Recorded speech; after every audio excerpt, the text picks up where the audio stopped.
tawasaw bil haq wa tawasaw bis sabr. Shadaqallahu azim. Yang kami hormati segenap pengurus FKTM, panitia, dan yang kami takzimi Bapak dan saudara-saudara para ketua pengurus masjid se-Kecamatan Kemiling, bil khusus untuk pengurus Masjid Al-Ikhlas Pengamen Lampung.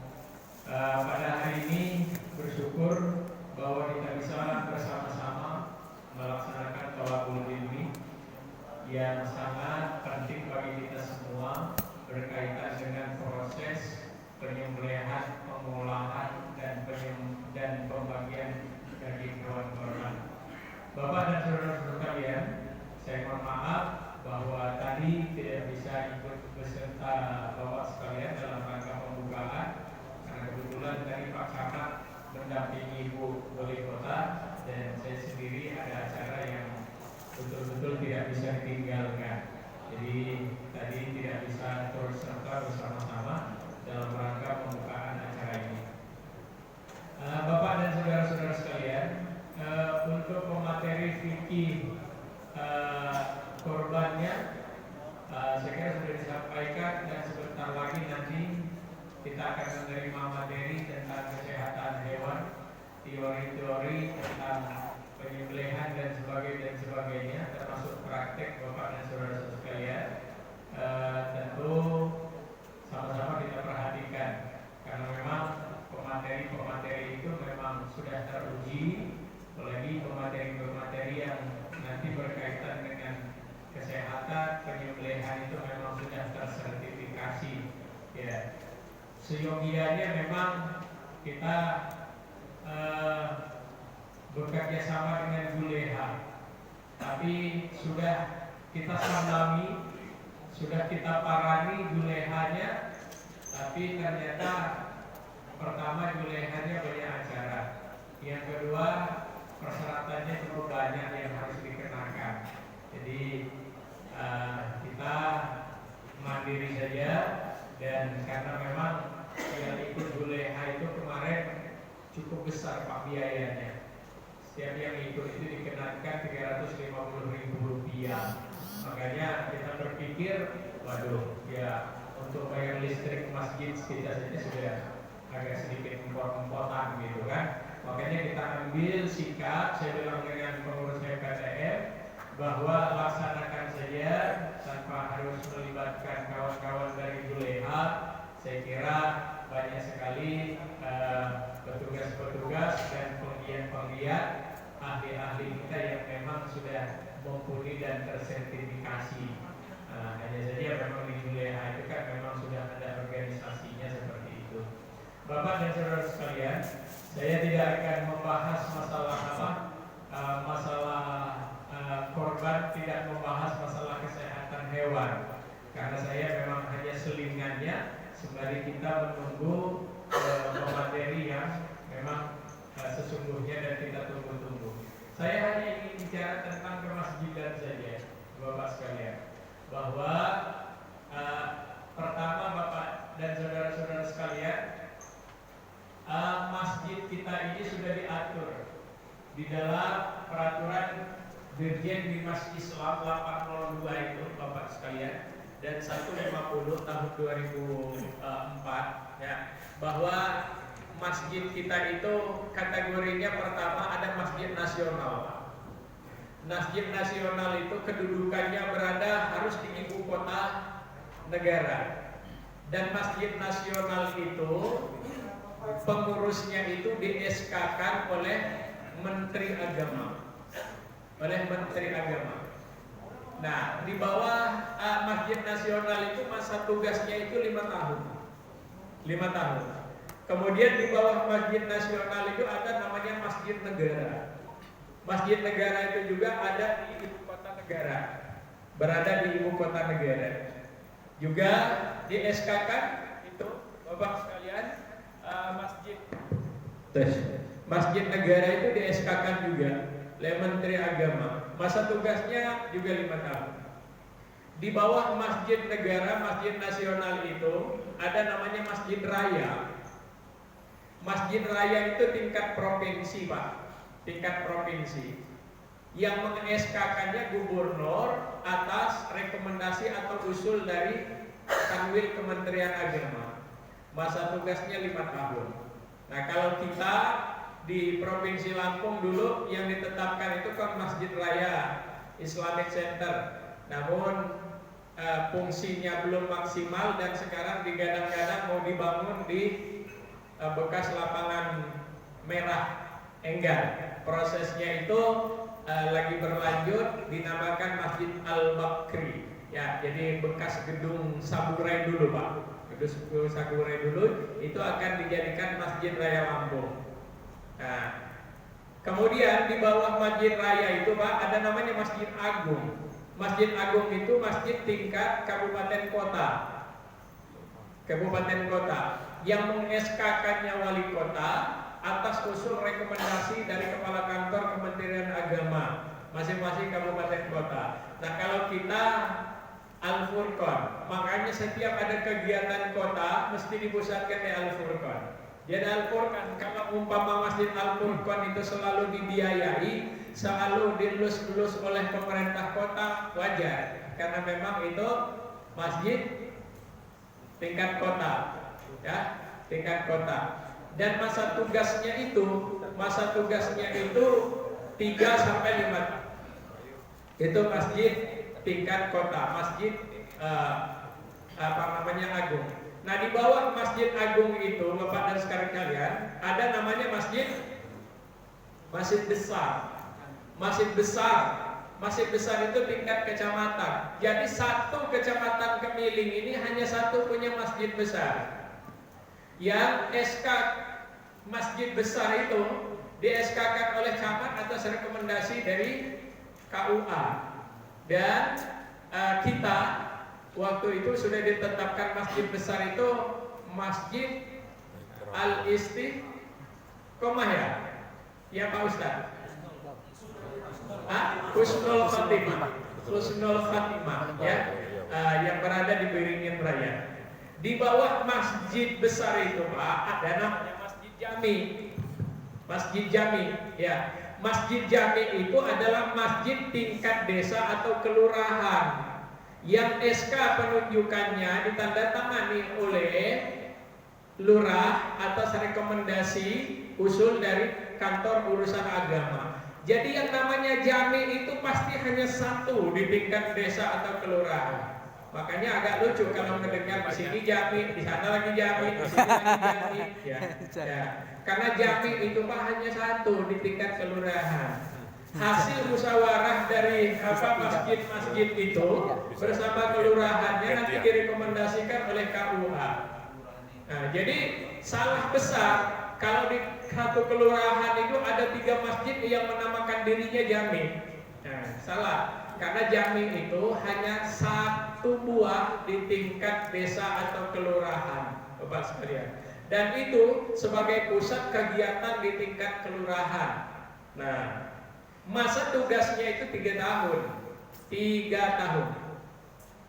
Terus di bawah Masjid Jami itu ada namanya Masjid Lingkungan. Nah, seperti kita ini, Pak, Masjid Lingkungan, Masjid Masyarakat, ya. Ya, SK-nya itu ditandatangani oleh Ketua BKM, ya, Badan Kesejahteraan Masjid, Eksposio Kepala KUA, ya, yang nanda tangan SK-nya itu. Masa tugasnya 3 tahun, 3 tahun, berdasarkan hasil musyawarah dari jamaah atau masyarakat yang diusulkan kepada KUA atau BKM. Nah, itu aturan main masjid itu. Masalah apakah di masjid itu pengurusnya mau itu saja, tidak ada masalah. Yang penting setiap 3 tahun harus ada usul dan harus ada argumentasi usulan, lampiran usulan. Artinya sip A tetap sip A. Tahun ini periode ini sip A, periode yang akan datang sip A juga, periode yang akan datang sip A juga, gitu. Tidak masalah. Yang penting memang ada berita acara musyawarah atau pemilihan. Karena kalau tidak ada berita acara musyawarah dan pemilihan di KUA terutama BKM-nya tidak akan kita terima. Nah, kenapa itu kita lakukan? administrasinya sekarang kita tertibkan karena kita ingin bahwa di masjid-masjid itu juga terjadi tertib administrasi. Jadi kan lucu selama ini Pak, sebelum kita tertibkan selama ini, masjid itu pengurusnya meng-SK-kan dirinya sendiri. Pilihan, sudah pilihan Pak, ketua apa? Ketua terpilih itu yang meng-SK-kan apa? Pengurusnya. Jadi lucu juga gitu. Nah, jadi yang meng-SK-kan itu adalah BKM, Badan Kesejahteraan Masjid. Dan itu ada dasar hukumnya Pak. Ada dasar hukumnya. Karena BKM itu langsung dari atas. Ada BKM pusat, BKM provinsi, BKM kota, BKM kecamatan. Bahkan ada BKM tingkat kelurahan gitu. Nah itu Bapak dan saudara-saudara sekalian, supaya kita paham, supaya kita maklum. Nah masalahnya sekarang ini Bapak dan saudara sekalian, pengurus masjid ini kan sekarang menjadi gengsi. Jadi gengsinya apa? Karena kadang-kadang kalau tidak sadar kita malah ada persaingan. Kalau persaingannya sehat tidak apa-apa, tapi kadang-kadang ada persaingan yang tidak sehat. Walaupun kita menyadari sesungguhnya, sering betul saya sampaikan, dibanding jadi ketua pengurus masjid, enak jadi ketua RT Pak. Ya, apa? Kalau ketua RT, ya lumayan Pak, ada insentifnya, walaupun tertunda-tunda Pak, dibayarnya. Tapi kan sekarang kan agak rajin kan Pak. Ya. Tapi yang jelas ada positif betul. Berapa, 1,5 juta ya Pak? Iya, 1,5 juta. 17,5. Nah, pengurus masjid kan lillahi ta'ala Pak. Lillahi ta'ala. Justru ketua pengurus masjid itu bukannya dapat itu, malah dicurigai kan. Bukan kotaknya sendiri itu kok dilaporin, inilah segala macam dicurigai ya. Padahal mohon maaf, kita sudah membuat sikap, mengambil keputusan mau jadi pengurus itu kan sudah siap kita. Jangankan hal yang seperti itu, apa yang kita miliki saja kadang-kadang mau kita kasihkan gitu. Tapi ya itulah namanya ngurus masjid Pak. Pasti banyak tantangannya, pasti banyak fitnah dan sebagainya. Makanya selaku ketua pengurus masjid atau pengurus masjid, kita harus juga mendengarkan masukan orang lain. Tapi juga jangan didengarkan semua. Karena kalau didengarkan semua juga stres juga. Karena yang ini ngomong begini, yang ini ngomong begini, yang ini ngomong begini. Akhirnya kan program kita tidak jalan. Akhirnya juga kita masa bodoh gitu. Nah, tapi paling tidak bahwa kita mendengarkan, andaikan ada masukan-masukan. Nah, jadi Bapak dan Saudara sekalian, mulai dari sekarang memang kita tertibkan betul mengenai SK-SK kepengurusan itu. Hampir tiap bulan Bu Peti, Bu Aini, Pak Sukisno, Pak Johani penyuluh kita selalu melihat SK-SK kepengurusan kita itu. Jadi kalau ada masjid-masjid yang ternyata sampai dengan hari ini belum keluar SK kepengurusannya, ya tolong diselesaikan. Karena itu tertib administrasi kita. Bagaimana kita membaik kalau administrasi kata saja tidak baik. Nah, karena juga saya sampaikan, saya kebetulan sudah 3 kali Pak ngebawa jamaah saya survei di Masjid Jogokarian, Masjid Besar Semarang, kemudian ada satu lagi masjid di daerah Bandung. Ya, ketiga-tiganya itu bagusnya masjid itu diawali dengan bagusnya manajemen dan administrasi Pak. Manajemen dan administrasi.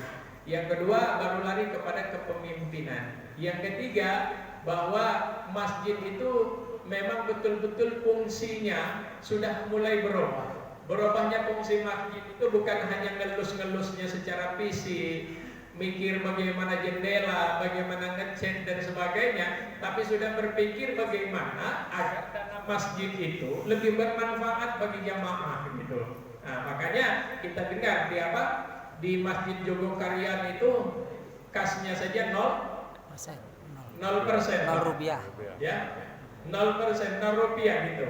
Kenapa? Yang dimaksudkan 0 itu bukan tidak ada sama sekali Pak, tapi tidak disimpan di bank, namun dipakai terus untuk kegiatan kemasjidan, kegiatan kemasyarakatan.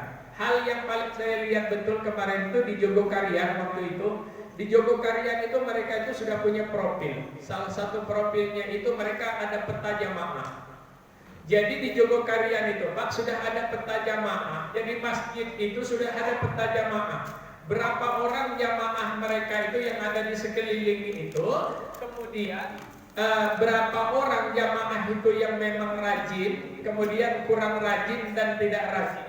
Berapa orang jamaahnya itu yang golongan mampu, menengah atau tidak mampu. Berapa orang jamaahnya itu yang golongannya sekolah, kemudian menengah, tidak sekolah dan sebagainya.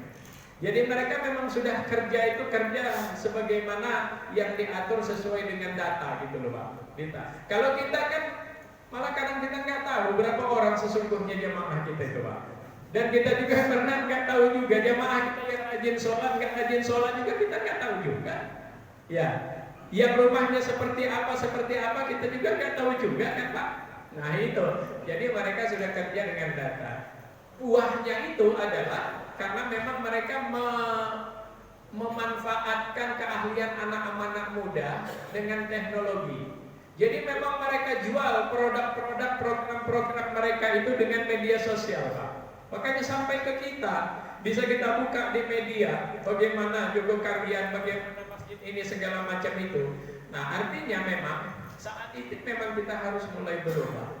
Harus mulai berubah Bapak sekalian. Apalagi sekarang mohon maaf, kita sudah keliling-keliling FKTM 88 masjid yang sudah kita kelilingi. Dari 88 masjid ini rasa-rasanya nggak sampai 5% masjid-masjid kita sekarang itu yang ramai anak mudanya. Sudah golongan tua semua. Jarang betul kita temui sekarang anak-anak muda ada di masjid. Nah masalahnya risau nggak kita Pak dengan itu Pak? Risau nggak kita gitu loh Pak? Dulu kan masjid ini tempat kita main, tempat kita bersenda gurau, tempat kita istirahat segala macam gitu. Hanya kan polanya sekarang yang harus dirubah. Kalau mau dengan cara pola dulu tentu nggak bisa. Anak-anak lagi sekarang. Kalau dulu kita kan dipecut sama guru sama orang tua kita dulu. Nggak ngaji dipukul sama rotan kan Pak kita. Tangan kita dipukul sama rotan sampai merah-merah telapak tangan ini. Tapi ngadu kita sama orang tua kita, bukannya dibantu, dibantai lagi sama orang tua kita, disabet lagi. Tapi inilah hasil-hasilnya Pak, hasil-hasilnya yang dulu gitu loh. Nah sekarang coba-cobalah guru nyabet anak-anak kita itu sekarang. Pertama jelas kan ngaji lagi besoknya. Yang kedua bapaknya jelas nuntut. Jadi memang sudah berubah sekarang ini. Berarti memang harus berubah pola juga kita masjid gitu. Artinya paling tidak harus mendekati apa sih yang diinginkan anak-anak muda itu. Mungkin mereka kepengen ngaji, pengen dakwah, tapi tidak dengan cara ini, tapi dengan cara teknologi. Mungkin itulah yang harus kita siapkan. Atau seperti apa gitu pancingannya. Yang kedua, ya berikan kepercayaan dong sama anak-anak muda kita.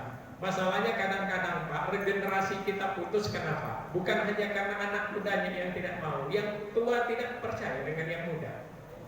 Itu masalahnya. Ya, yang mudanya belum mau naruhnya gitu loh Pak. Ya, seolah-olah kalau ditaruh itu nggak jadi. Yang kedua hilang wibawa kita, padahal tidak. Justru ketika kita takut memberikan kepercayaan di pundak anak-anak muda kita, putus generasi kita Pak. Putus generasi kita. Makanya wajar kalau sekarang yang tua-tua di masjid, karena memang kepercayaan itu belum ditaruh di pundak-pundak mereka. Nah sekarang kan harus mulai dipaksakan yang seperti itu, tentu dengan cara dan pola-pola baru. Jadi itu Bapak-Bapak sekalian keinginan kita, dan kita ingin betul bahwa di masjid di Kemiling ini kita ada kekompakan, ada persatuan. Kalau sama itu tak mungkin lah sama Pak. Lawan suami istri aja jelas, laki-laki dengan perempuan Pak. Anak ayam hitam gak mungkin hitam semua bulunya. Ada yang putih, ada yang merah segala macam. Tapi justru Bapak Ibu sekalian perbedaan itu akan menguatkan manakala kita mampu untuk menghormati dan menghargai perbedaan itu. Makanya kalau masih ada kita yang seolah-olah kita merasa paling benar, merasa paling bagus sendiri, itu gak benar sesungguhnya. Oleh karena itu Bapak dan Saudara sekalian, adanya FKTM ini kita harapkan menjadi salah satu wasilah dari pemersatu kita, menjadi informan kita sama-sama. Kalau saya lihat di data itu masjid yang ikut lebih kurang sekitar enggak sampai 100 tuh masjid. Ya. Berapa? Iya, saya lihat di data itu 70 sampai 80. Artinya masih ada sedikit masjid yang tidak apa? Belum bergabung kepada kita. Mungkin karena repot atau tidak tahu atau nggak pernah buka grupnya itu. Padahal seluruh masjid sudah dimasukkan semua oleh sekretaris itu. Nah, karenanya Bapak dan saudara sekalian, keinginan kita seperti itu. Kita berusaha mencoba untuk senantiasa memberikan yang terbaik untuk daerah kita. Sudah datang belum Pak dokternya? Sudah datang belum Pak dokternya? Belum. Oh gitu ya. Ya nanti itu Bapak dan saudara sekalian. Sampai sini ada yang bertanya nggak Pak kira-kira? Hal yang berkaitan dengan masjid, berkaitan dengan silakan. Kalau ada yang mau tanya, kalau ada yang ragu-ragu, ya. Ada yang mau tanya? Silakan Pak. Ya. Ini. Baterainya udah mau.